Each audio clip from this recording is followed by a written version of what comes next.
we're looking at decarbonization trends across the Southeast, and we've seen a lot of changes in power generation from electric utilities over the past decade. And as you can see in this graph, the historical trend has been for a pretty sharp decrease in carbon dioxide emissions from power generation in the Southeast. And the question we wanted to answer is, where is that headed? And as you can see here, current utility plans do show a continuing downward trend in CO2 emissions, but that's going to level off within the next few years and potentially even begin to tick back upward by 2030. So, we wanted to talk a little bit about what trends are driving this, what factors are driving these trends, and what could be done to potentially change that. Maybe we'll give a few hints in that direction. One of the things I think folks have noticed is that there's been a big increase in the deployment of solar, and we take that into consideration in here. But as you can see, we're really falling short of the goals that scientists are recommending to avoid the worst of the climate crisis. There's 4 key themes that I want to highlight that you'll hear about throughout this presentation. The first is that utilities are predicting low demand for electricity. Utilities are serving a growing number of customers, but that no longer translates into electric demand growth. We see that by 2020 or so, utilities are collectively beginning to see basically flat load growth, essentially very little or no growth in electricity demand. And this is a big departure from historical trends. And what that means is that new generation needs, instead of being driven by the need to serve new customers, are going to be driven by the need to lower costs or the need to replace existing generation. Second theme we want to explore is how clean energy decisions are made. And in much of the country, the clean energy decisions are made by the marketplace. You see that customers, whether they're utilities or businesses or individuals, are making choices, and utilities are needing to respond to those choices. But in the Southeast, we have mainly large vertically integrated utilities, which in many cases are regulated by the state government. And so the states and the utilities are working together to make these decisions. And to understand then regional trends, we have to understand both the state policy piece and the utility leadership piece. The third theme we're going to look at is really how solar and gas are going to work together. And flat demand growth means that new gas capacity has tended to replace existing coal capacity. Gas generation has approximately half the emissions of coal generation, so that's one of the key factors that's driving that historical trend down. But now we're seeing that zero emission solar is on par with gas-fueled power plants. And so the question is will utilities begin to shift from depending mainly on gas to meet these retirement needs, or will they rely increasingly on solar? And so far, the plans that we see tend to favor gas over solar, but that trend is shifting. Finally, the question is, where do utilities get their power? Many people think of power as being sourced within the state. If you've got a state-focused utility like Alabama Power, is all the power coming from Alabama? And that's one of the themes we explore, is where do utilities get their power from? Is there transportation of generation across state lines or even out of the Southeast region? And so with that, I'm going to turn it over to Heather Ponin, our Energy Policy Manager, who is the lead author on this report, and she's going to take you through some of the data findings in this report. Thank you. Thanks, John, for the introduction. Just to check the sound, can everyone hear me all right? Yep, you're good. Okay, great. So I thought we would start off by looking at the general direction that power sector emissions are headed. And can we flip to the next slide, please? John, I think you have, okay, thank you. So I thought we'd start off by looking at the general direction that power sector emissions are headed, and also highlight a few of the larger utility groups in the region. So first off, it's pretty notable that the decline in emissions is expected to taper off in the near future, as opposed to those sharp reductions that we've seen from 2010 to present. So from 2010 to 2017, there's been a 28% reduction. But when we extend that comparison out from 2010 to 2025, that reduction only amounts to about 36%. So basically, in that extra 5 to 10 years, we will not be much further along than we already are. And that general trend is also reflected among individual utilities. And we'll go into detail about a few good examples of that later in the presentation. But as you can see, we've lumped together many of the smaller utilities, but among the larger systems, Southern Company is the largest emitter of carbon dioxide at present, and is also expected to be the largest emitter in the future as well. Also noticeable here is that the gap between TVA and Duke utilities is expected to kind of tighten up by 2025. But the big takeaway here is that there aren't really a lot of comprehensive policies that are expected to drive further emissions reductions beyond what's already planned for the next several years. So there have been some major carbon reduction goals announced at the utility level and also the municipal level, but we're not yet seeing that reflected in the resource plans. So now we're going to take a step back and very briefly look at how electric utilities look in the context of overall emissions. And the reason we're doing this is because it can be confusing to see different headlines stating that emissions are going up globally when both on the national and regional level, reported annual carbon dioxide emissions are actually beginning to drop. And the primary reason for that sharp drop that we're seeing historically is observed mainly in the electric power sector. So here you can kind of see that emissions peaked in the electric power sector in 2007 and have been more or less falling ever since. So that's part of why this report is focusing on figuring out what's going on in that particular sector, since it's the one that is more or less responsible for driving overall emissions downward. And another point of clarification that I wanted to make is that transportation is expected to overtake the power sector as the largest source of carbon in the Southeast. The most recent national inventory for 2017 was released a few months ago by the EPA, and it showed that that's already the case for the entire US. And again, part of that is not so much that transportation emissions are increasing a lot, but it's more that electric power is dropping at a quicker rate. And again, that transportation overtaking the electric power sector was also the case at the state level in South Carolina, Tennessee, and Mississippi in 2016. So I wanted to quickly go over the geographic coverage of this report because some of the questions we've been getting are about what we treat as regional, what we treat as the Southeast, and why some figures might not compare to state totals from other data sources. And so this report focuses on Southeastern states and utilities that do not participate in interstate electricity markets like PJM and MISO. So we cover all of Alabama, Florida, Georgia, and South Carolina. But for some states like North Carolina and Tennessee, really small portions of the state are actually part of the PJM market. So we exclude those. So while those states are relatively comprehensive, there is just that little small part that's not included. And then for Mississippi and Kentucky, we only include the parts of the state that do not participate in MISO or PJM. So that is mainly limited to TVA and Southern Company utilities in Mississippi.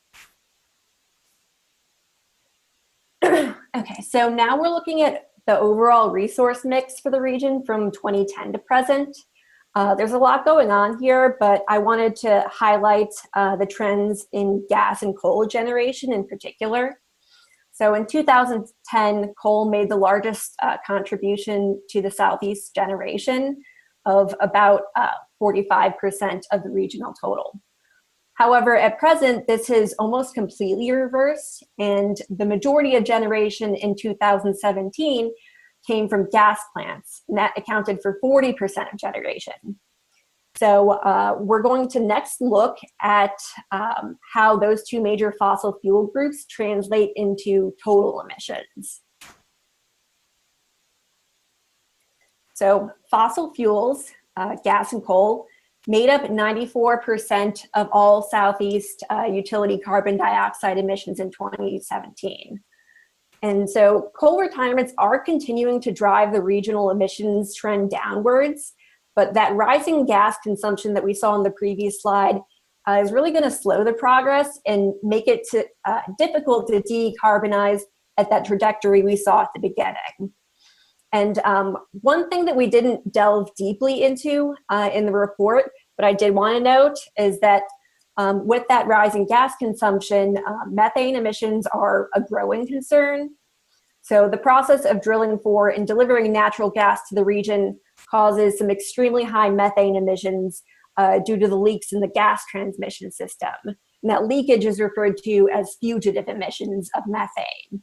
And again, that's a growing concern because of the gas consumption, but also because methane has a higher global warming potential than carbon dioxide does.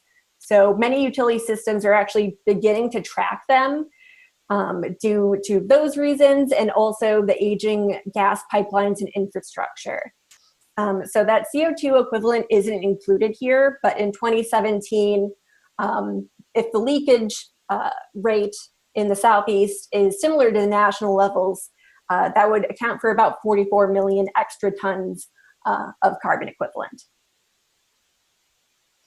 Okay, so now we're taking a look at the capacity built out by year and the exciting direction that we think it's headed based on recent utility announcements.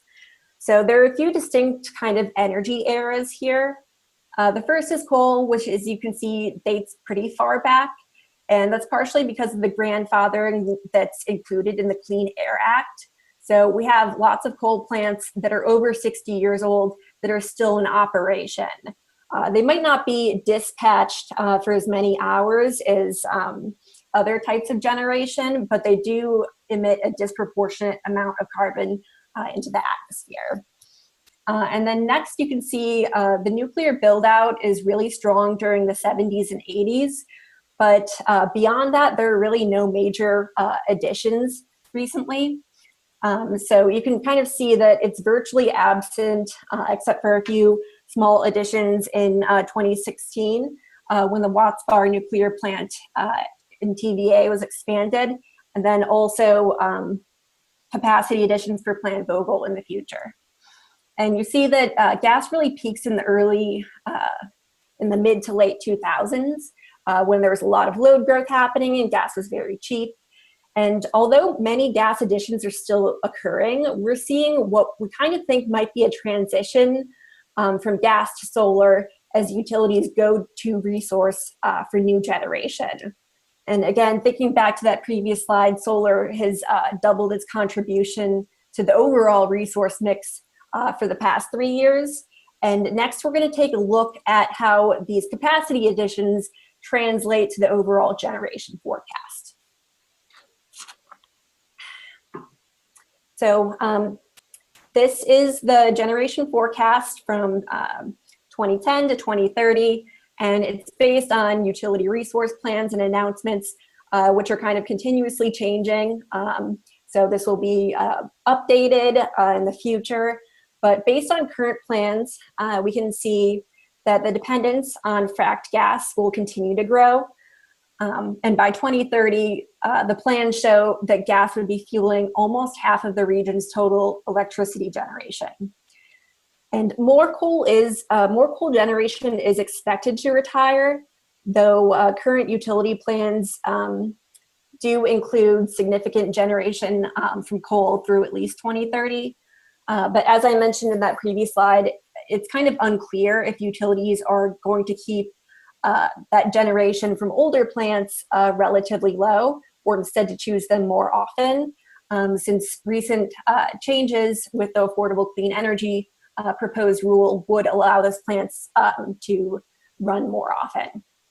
And in terms of clean energy, utility investment in solar is expected to overtake past investments in energy efficiency.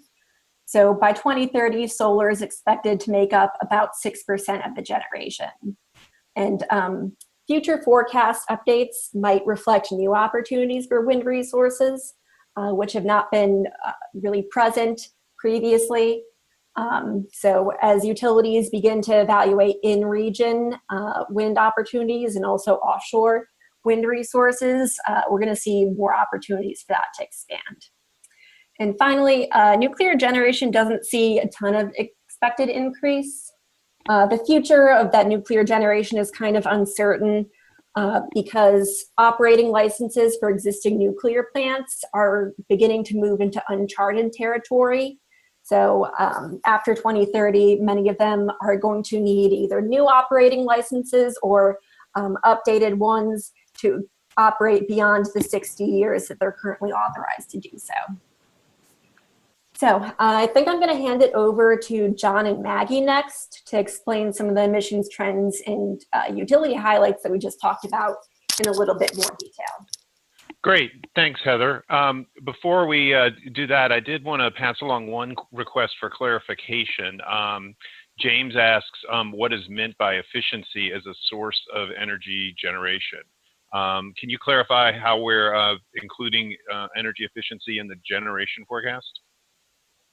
Yeah, so for those of you who don't know, utilities administer energy efficiency programs, and it's kind of demand side management is sometimes considered a resource on equal footing with other resources. We're going to kind of compare efficiency in wind and solar later on in the presentation. But the efficiency you see here is the accumulated energy savings from those utility energy efficiency programs over the lifetime of those energy savings measures. So the accumulation occurs, I think, about 10 years for most of them, and then that drops off. Thanks, Maggie. Excuse me, Heather. So we had one other question, which was regarding the expected startup of Plant Vogtle. And just as a clarification, we have included all of the future plants, whether they're solar, nuclear, or gas, or anything else, in the generation forecast, and it's built in the year that the utility is expecting it to start up. So we've not included any judgments on that. So next I'm going to talk a little bit about what's going on with regional trends in terms of specific utilities and specific states. We have over 400 utilities in our database, and the utilities that, excuse me just a second here. Trying to get the slide advanced.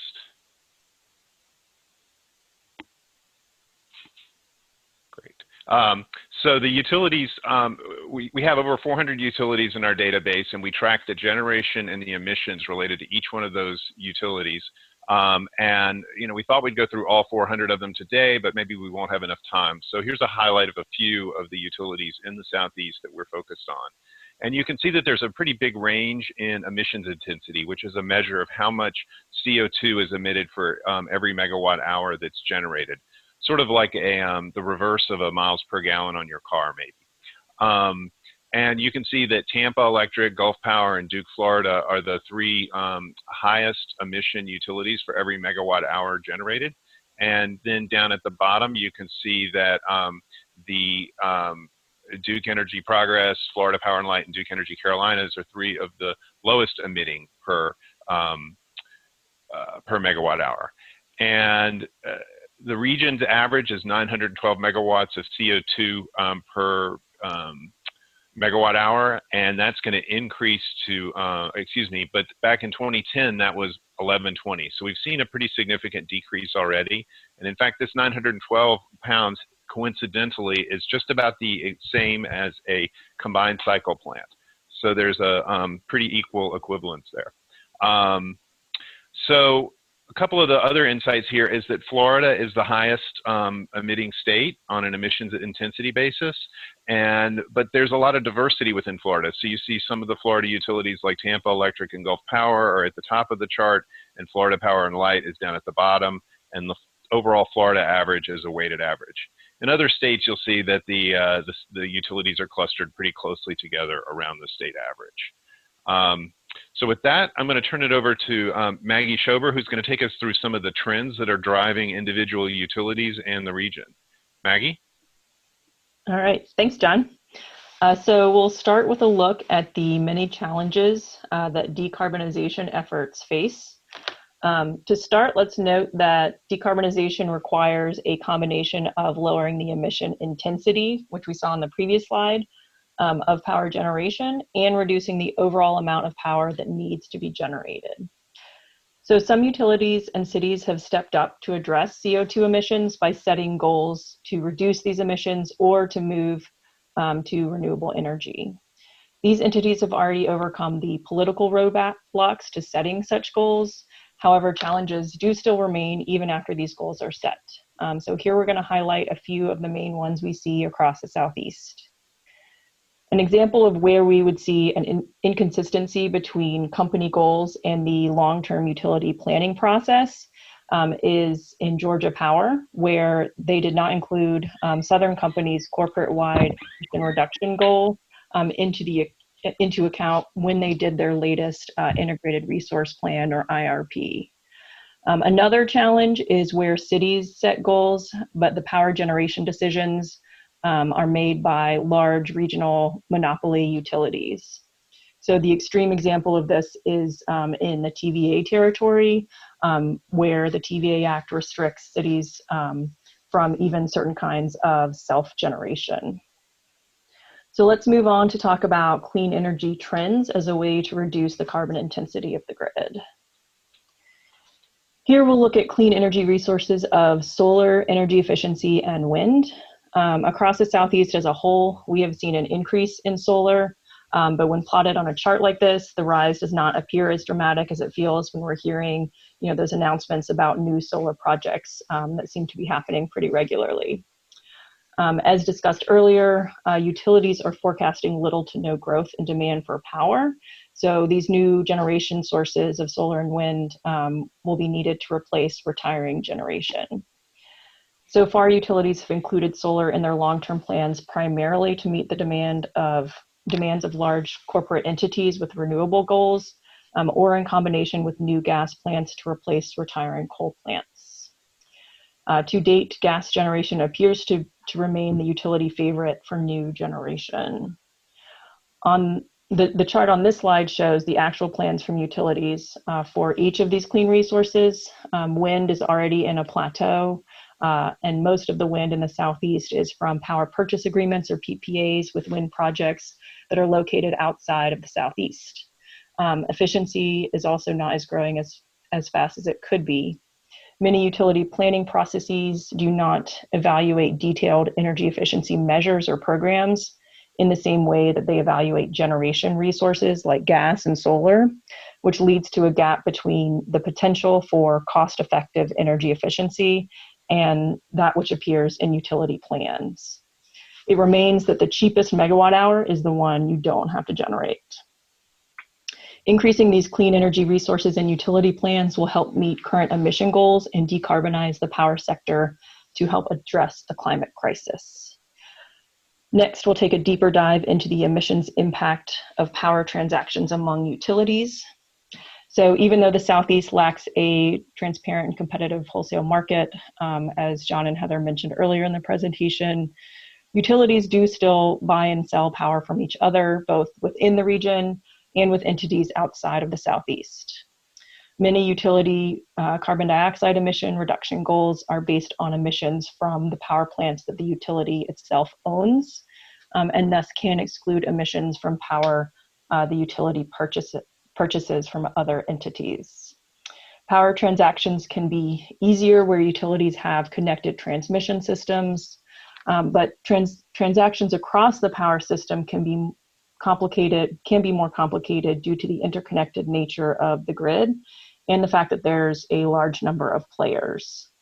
For instance, at the same time, a Southern Company entity can be selling power into TVA, which can be simultaneously selling power into a neighboring market, PJM to the north or MISO to the west. So to illustrate the impacts of all these factors across the Southeast, we're going to take a closer look at three major utility systems. We'll go over these three in the next 3 slides. First, I'll look at Duke Energy, then John will step in to talk about Southern Company, and I'll finish up with TVA. So Duke Energy. Duke owns 3 utilities in the Southeast: Duke Energy Carolinas, Duke Energy and Duke Energy Progress, which operate in North and South Carolina, and then Duke Energy Florida, which obviously operates in Florida. North Carolina has notably had the strongest build out of solar in the Southeast states to date. And this was primarily spurred by state policies and driven by reductions in the cost to install solar. But Duke Energy also has a corporate-wide emissions reduction goal. Duke Energy Florida has nearly phased out its coal generation and relies almost exclusively on gas now and in its future plans, despite some solar additions. The Carolinas, on the other hand, do plan to further increase solar generation, but also plan to rely on coal through at least 2025. So there's some pretty good contrasts just within the Duke Energy Southeast utilities. Under current utility plans, Duke's Southeastern subsidiaries are on track to meet the corporate emission goals, though emissions flatline at that level and do not reduce any further. So now I'm going to turn it over to John to talk about Southern Company. Thanks, Maggie. Southern Company is the region's largest or dominant investor-owned utility, and it has adopted the most ambitious vision for low to no carbon. They have said that they would get to low to no carbon by 2050 with a 50% reduction in emissions by 2030 relative to 2007 levels. However, they've achieved most of that reduction already. As you can see here, just like with Duke, they are going to be trending down a little bit further through the mid-2020s, and then will be flat through 2030. So we don't really see a lot of long-term plans from Southern Company on its emissions. Another thing to note is that the graph down below does include Gulf Power, which has been sold to NextEra. Beginning next year, we'll begin reflecting Gulf Power in the NextEra portfolio. Over on the right, you'll see we've got the Southern Company generation by utility as opposed to emissions. And there you can see the differences between the 3 remaining Southern Company utilities. You can see that Mississippi Power, the smallest, is mainly gas-fueled. Alabama Power is dominated by coal, and Georgia Power has shifted from dominated by coal to being dominated more by gas and nuclear. So there have been some big changes there. So next we'll hear about TVA. All right, thanks, John. So the Tennessee Valley Authority, or TVA, is the nation's largest public power utility. It's a federal entity that was created by the New Deal in the 1930s, and it covers most of Tennessee and 6 other Southeast states. In 2010, TVA was a primarily coal utility. Coal generation has dropped from nearly half of all generation in 2010 to just 18% in 2017. With most of that generation being replaced by gas and nuclear, and some of that offset by a reduction in load. TVA's overall emissions have essentially been cut in half since 2005 due to this drop in coal generation. Based on its latest IRP, which unfortunately came out right before this report, so that IRP plan is not included in the data presented here, but TVA's latest IRP, in its latest IRP, TVA expects to build more solar over the long term, but CO2 emissions decline only slightly over the next 20 years. So what that means is that TVA reduced emissions by 51 percentage points in the 13 years since 2005, but expects to reduce those emissions by only another 6 cumulative percentage points over the next 20 years from 2018 to 2038. That's a reflection of the flattening of these emission curves that we've seen all across the Southeast. So on that note, I will turn it back over to Heather to wrap up before we open it up for Q&A. Okay, great. So to wrap things up, if you haven't already read through the report, I encourage you to do so. If you've already read it, thank you. The slides that we just presented were derived from the report, but are not necessarily comprehensive. So there's some good additional detail on the state generation profiles and the location of generation that I think might be of interest to some.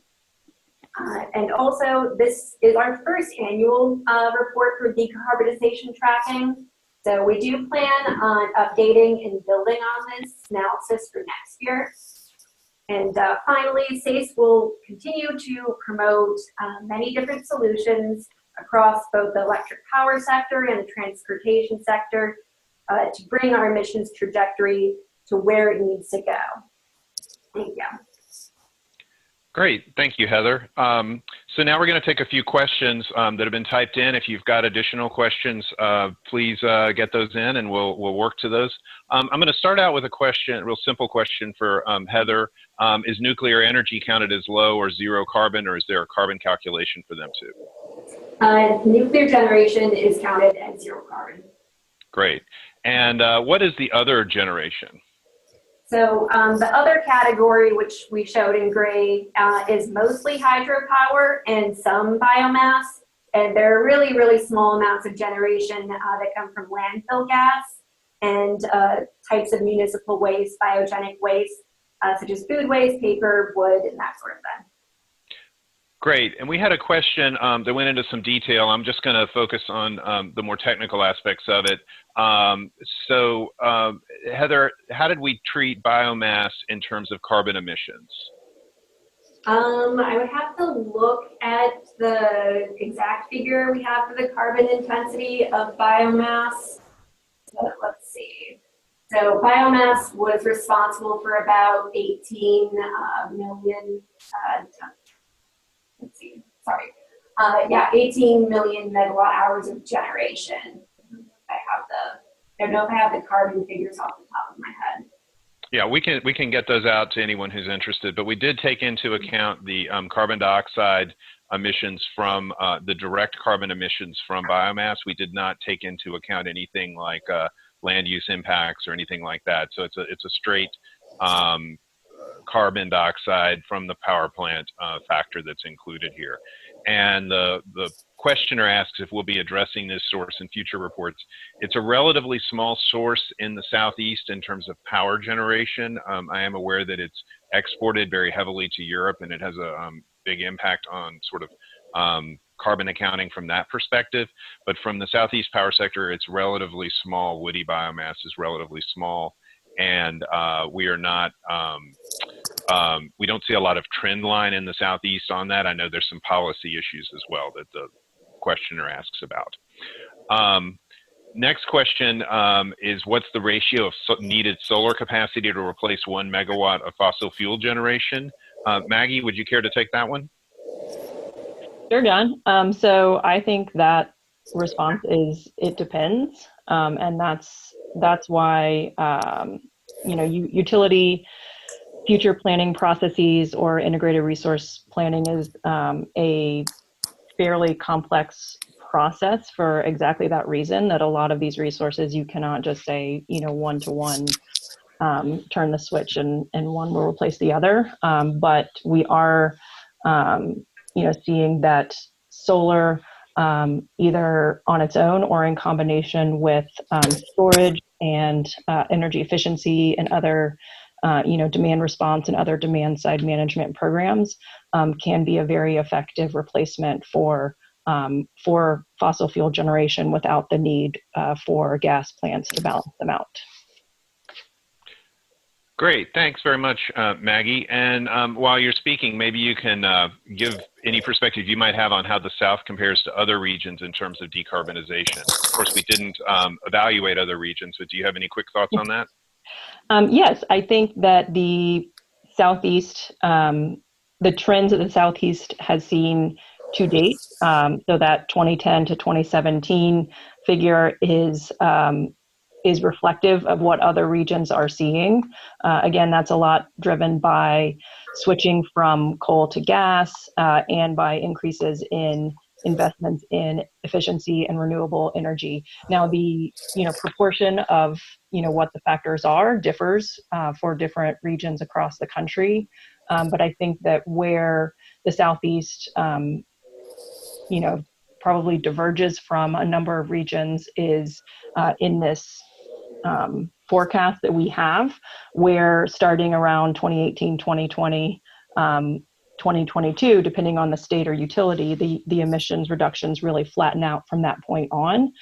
Whereas in states and regions that have stronger policies on carbon emissions and renewables, we'll not see that kind of flatlining.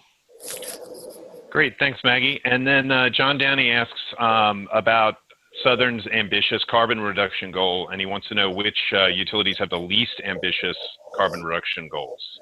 Maggie, you want to take that one too?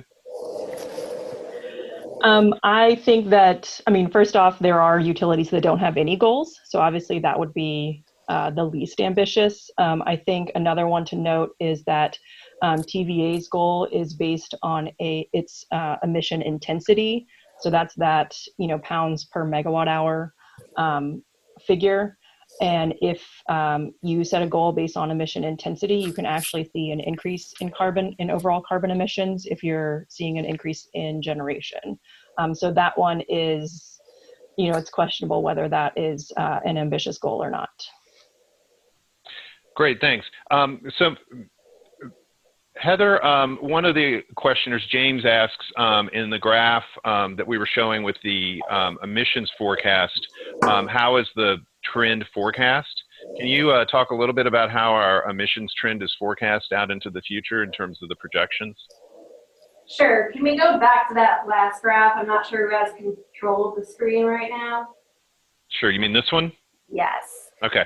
So I think the question, is how is the red line calculated in terms of the projection?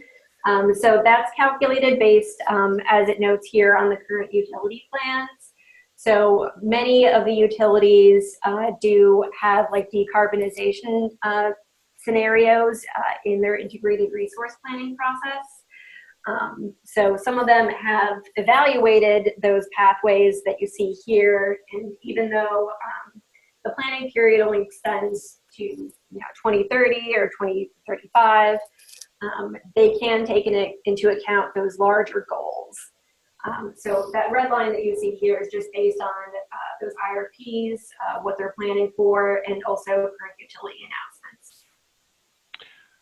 Great. And so another questioner on a similar note asks about the discussion on the Duke slide, and that the Duke forecast emissions are flat after 2030 and the same with Southern. And the questioner asks, doesn't this reflect, at least in part, that their IRPs typically only extend through 2030 and not beyond? Do you have thoughts on that, Heather? Yes, in part. I guess it reflects that. But as I mentioned, they can plan to be on the pathway to net zero by 2040 or 2055. And that planning period through 2030 can take that into account. So it's not like they are examining that in a vacuum. Yeah, and I'll just add that in an era of flat load growth, what we've got in here is, in our forecast, we've got the expected retirement date from the utility of each plant. And if they haven't identified a resource to replace that generation, then we assume that they will continue to follow their current practices. And so the business as usual forecast, to the extent that utilities don't fully plan through 2035 or don't fully disclose their plans, we've made assumptions based on the best available information we have about each utility. So it's a very challenging forecast to build, but we've spent a lot of time and effort to build that out, and we think this reflects what the utilities are currently planning to do, not necessarily what we think we'd like them to do. So for our next question, we've got a more sort of complex question here about the timing of sort of the use of plants. And so Maggie, I'm going to toss this one to you, and I'll read the whole question here. It's fairly lengthy. I think the flatlining of the post-2030 CO2 emissions for TVA, Duke, and Southern may also be related to the need to use the power plants that they have recently built to meet their 2030 targets going forward. Isn't it possible for a large electric company to continue to transition and build large capital-intensive new plants, and then not to run them for a period of years to pay them off? What do you think? Yeah, I mean, I think this is certainly a challenge. I think this ties in well to the discussion we've had on load growth forecasts being flat, and the truth of the matter is that load has been flat for about the past decade. Overall, there are some utilities that are growing. Some are actually, seeing negative load growth, so declining load growth. And so, because of that, utilities did not see that coming necessarily, and were, setting about doing their future resource plans in 2008 and 2010, and assuming 1.5%, 2% load growth annually over the next 20 years, just business as usual, and that load growth did not materialize. So there is a lot of generation that was built, especially gas generation, with what gas prices have been doing over that time frame. And so there's a lot of gas generation that was built, and could become a set of stranded assets in the future if we are really going to build out on clean energy and switch over to that within this 20 to 30 year time frame shown here. So great, and thanks. And Maggie, while you're speaking, John Downey had a follow-up question on the ambition of utility reduction goals, and he wanted to know where Duke Energy's utilities rank as far as those ambitions. You want me to take that one too, John? Yes, please. Okay, yeah. So I think that based on what Duke Energy has achieved, that they have not set a very ambitious goal for themselves in that sense. They are on track to meet that. I also, their goal is, I believe, for 2030, and then they don't have a sort of more long-term target for 2040 or 2050, and that's really what we like to see with folks that are trying to address this climate crisis. And as you can see the slide that's still up on the chart, that we need to get to that net zero by that 2045, 2050 timeframe. Great, thanks, Maggie. So Grant asks, to what degree Georgia Power is set to meet its CO2 goal in the state by virtue of shifting CO2 load to coal-happy Alabama? And we haven't looked at individual subsidiaries of Southern Company meeting the goal. We only looked at Southern Company as a group, but our analysis of Georgia Power's emissions does take into account its imports or exports of power from Alabama. So that is addressed in our calculations. Next, I'm going to toss a couple of questions to Maggie related to storage and the load forecast. James asks, to what extent are Southeast utilities investing in battery storage, and which ones have the biggest plans to do so, and what is the state of utility battery storage technology? Okay. Thanks, John. So we are seeing some investments in storage. I think there was a recent announcement in Southern Company, but we are excited for where that's going in the Southeast. The costs of storage have been declining, similar to what we saw in the solar sector a few years back, and forecasts are expecting that cost decline to continue.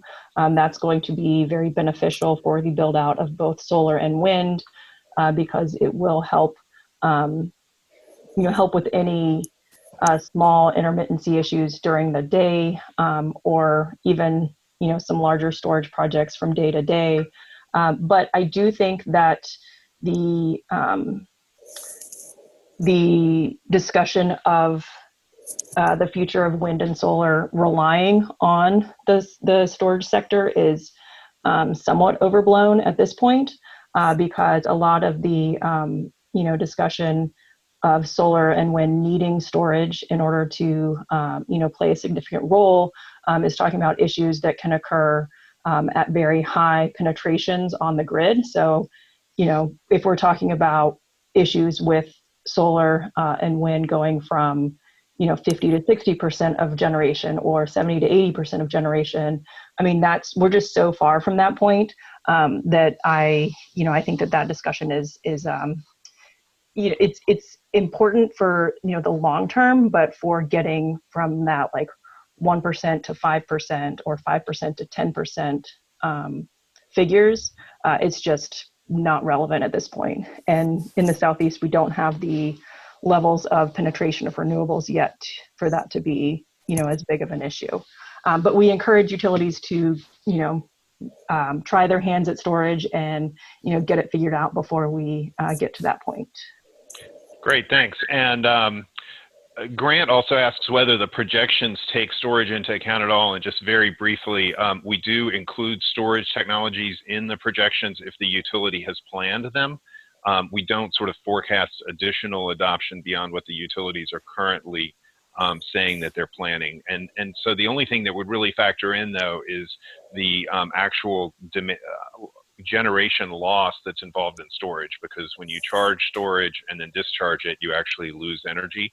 And we're not looking at sort of peak demand issues in this presentation. So next I want to turn to a question, and again, I'm going to toss this back to Maggie. There was a question about whether load growth in the Southeast is slowing. People thought it was still growing. Here's the, oops, that's not the generation forecast. Let's see if I can get that up. But yeah, go ahead, Maggie. Yep, so we do see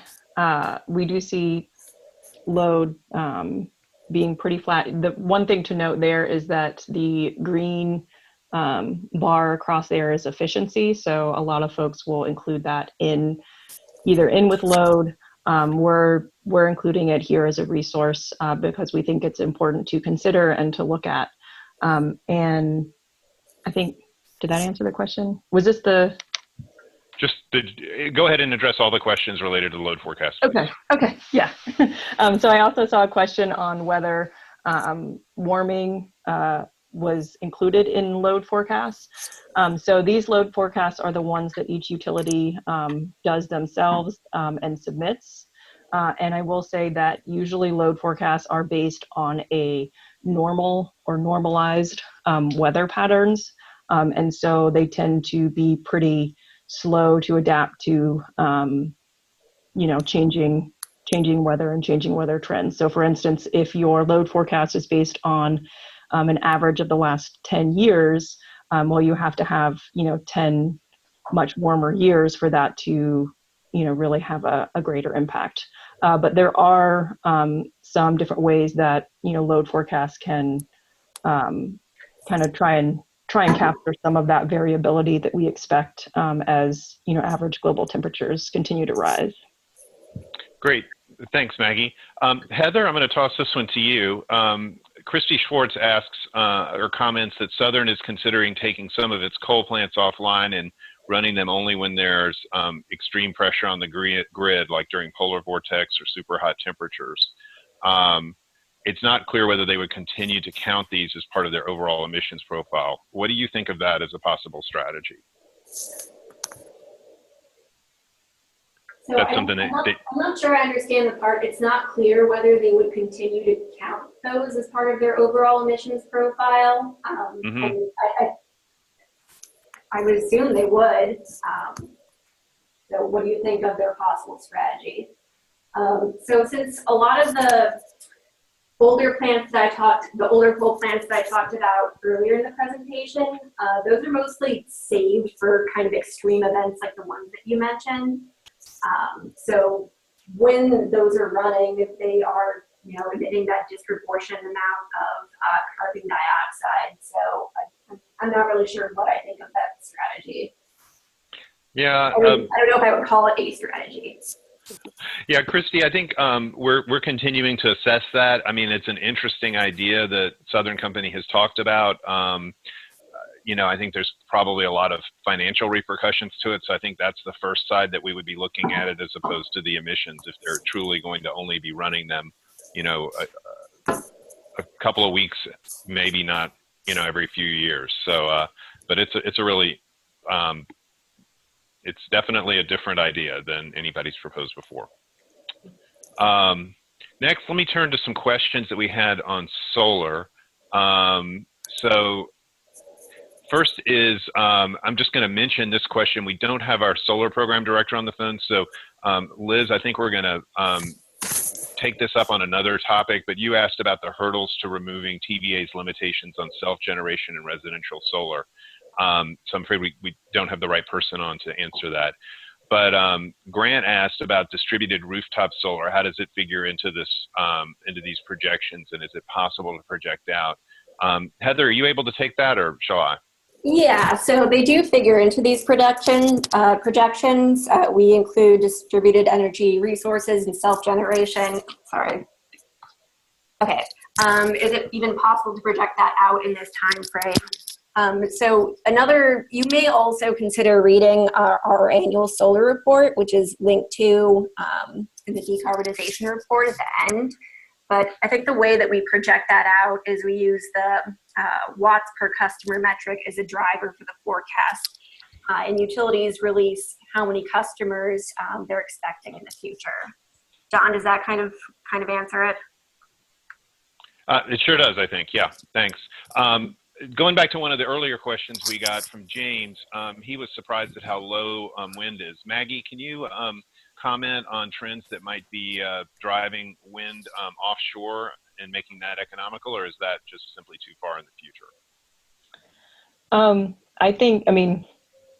About offshore wind. Yeah, I can talk a little bit about offshore wind real quickly, but that is probably farther out. I mean, these forecasts go out to 2025, most of them that we're showing. So, offshore wind does have a longer period from being planned to when it actually goes online and would start to have an impact on these things. And I'll just say that to date, the issues that offshore wind has had in the U.S. Is, through the permitting process and regulatory hurdles like that. Great, thanks. Then I'll take this next one. One of the folks on the line who chose to remain anonymous said that they comment that we're consistently casting the CO2 emission reduction commitments and future plans in a negative light, and it doesn't seem fair given how much effort they've made in the past. And I think I'm not going to read the whole comment, but I think people may be able to see that there. I will say that I've been personally a little frustrated with a couple of the proceedings I've been involved in North Carolina with Duke, and then in Georgia with Southern Company. And in North Carolina, for example, we found that Duke was essentially forcing its coal units to run in its resource planning process, and it wasn't really evaluating whether it was cost effective to retire those plants, the ones that remain on the system, and whether there were cost-effective alternatives like additional solar or more energy efficiency. And similarly, in Georgia Power's case, they are proposing to retire Plant Bowen, but when we investigated whether they, we just picked one additional plant, Plant Wansley, to see if they were evaluating its economics, and the only answer we got was that it was more economical to retire Plant Bowen than Plant Wansley. So it seemed like they were sort of adhering to a once every 3 years rule for plant retirements, and they really weren't willing to evaluate whether two plants might be cost effective to retire. And that's just looking at it from a cost effectiveness point of view. It's not even looking at it from the point of view of these carbon reduction emissions, which the companies are very happy to talk about publicly. But when we ask them if they're taking those commitments into consideration in their planning process, Georgia Power was very explicit in saying no, it wasn't. So I think we're certainly appreciative of the past efforts, but the question is, are they making the efforts and taking the actions to fulfill these commitments going forward? And are those commitments really meaningful? And I think we're a little skeptical on that. I wouldn't say that we are hostile to those. I think we want to see the utilities step up and do more. Another questioner, Scott Banbury, says that TVA may be considering developing portable fracked gas combustion turbines to meet future demand rather than building increased fixed capacity. Maggie, has that been factored into the TVA projections? So I don't So just again, we don't include the latest TVA IRP in here, and I don't believe the IRP specified, went to the level of detail of, the kinds of combustion turbines that they would be adding to the grid. So we don't know, the details of that, and they're not necessarily reflected here. Great, thanks. And Maggie, does the storage conversation shift when discussing the use of storage for the replacement of peaker plants? Yes, so storage, does have, the characteristics to be really helpful in replacing peaker plants because, they can have that, provide that generation on, in the 4 hours or whatever during the peak of the day, whenever that peak ends up being. So, yeah. Great. And James asks whether we've addressed exactly what it will take for these utilities in our region to meet net zero by 2050. And that is beyond the scope of this report. It's certainly something we think about a lot here, and happy to have that conversation in another setting. I'm going to wrap it up here in just a second since we're at 2 o'clock. But I did want to try to at least address the other questions that came in via the Q&A panel. I've had a little bit of a harder time tracking the ones in chat. We had a question about, are any carbon, that was very similar to the last one, are any carbon reductions possible in the region without nuclear plants continuing to operate beyond current licenses? And most of the license expirations are at the end of or beyond our forecast, so we really haven't evaluated that question, but it's certainly a very big question, and we're aware of that. And then finally, I think we did answer that one already. So I think we've caught up with all those questions, and I apologize if you asked a question in the chat window and I lost track of it. I'm not able to kind of mark those as asked, and it's a little bit harder to track those. So with that, thank you very much for your participation, and I'm going to turn it over to Kate to close us out. Okay, thanks everyone for participating and attending. We hope that you found the information presented today interesting and informative. If you have any questions following the webinar, please reach out to report authors Heather Ponen and Maggie Schoenberg. Their contact information is listed on the screen. If you haven't already downloaded the report, it's available on our website, cleanenergy.org, and we'll have a recording of this webinar posted on our website shortly, as well as a follow-up email with a link to the webinar and a link to the report if you haven't already downloaded. So with that, thanks again, and let us know if you have any questions.